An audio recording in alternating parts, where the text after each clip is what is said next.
বাংলাদেশের ইতিহাসের ক্যালেন্ডারে এক রক্তাক্ত এবং অন্ধকারাচ্ছন্ন তারিখ। আজ থেকে ১৩ বছর আগে এই দিনে রাজধানী ঢাকার মতিঝিল এলাকা পরিণত হয়েছিল এক রণক্ষেত্রে। কি ঘটেছিল সেই রাতে? কেন আজও সেই রাতের স্মৃতি শুনলে মানুষের বুক কেঁপে ওঠে? আমাদের আজকের বিশেষ প্রতিবেদন। বিকেল গড়িয়ে সন্ধ্যা হতেই শাপলা চত্বর এলাকা জনসমুদ্রে রূপ নেয়। দেশের বিভিন্ন প্রান্ত থেকে আসা ধর্মপ্রাণ মানুষ সেখানে অবস্থান নেয়। কিন্তু মধ্যরাতের পর থেকেই পাল্টাতে থাকে দৃশ্যপট।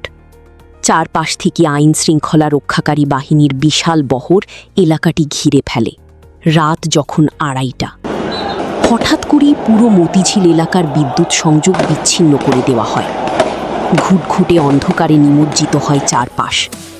ঠিক সেই মুহূর্তে শুরু হয় যৌথ অভিযান। হাজার হাজার সাউন্ড গ্রেনেড, টিয়ার শেল আর রাবার বুলেটের শব্দে প্রকম্পিত হয় আকাশ বাতাস।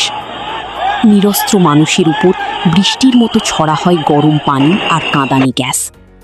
মুহূর্তের মধ্যে জিকিরের ধ্বনি ছাপিয়ে কান্নার রোল পড়ে যায় পুরো এলাকায়। অভিযান পরবর্তী সময়ে সবচেয়ে বড় প্রশ্ন হয়ে দাঁড়ায়, কত মানুষ প্রাণ হারিয়েছিল সেই রাতে? প্রত্যক্ষদর্শীরা দাবি করেন, ভোরের আলো ফোটার আগেই শত শত নিথর দেহ বড় বড় ট্রাকে করে সরিয়ে ফেলা হয়েছিল। সকালে দেখা যায় রাস্তাঘাট পরিষ্কার করতে সিটি কর্পোরেশনের পানির গাড়ি নামানো হয়েছে। পিচঢালা রাজপথের রক্ত ধুয়ে মুছে সাফ করে দেওয়া হচ্ছিল। ড্রেনের পানির সাথে মিশে যাচ্ছিল এদেশের মানুষের তাজা রক্ত। আজও সেই রাতের সঠিক হিসাব মেলেনি।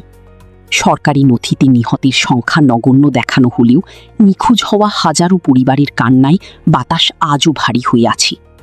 ক্ষমতার দাপটে রক্ত ধুয়ে ফেলা যায়, কিন্তু ইতিহাসের পাতা থেকে সেই ক্ষত মোছা অসম্ভব।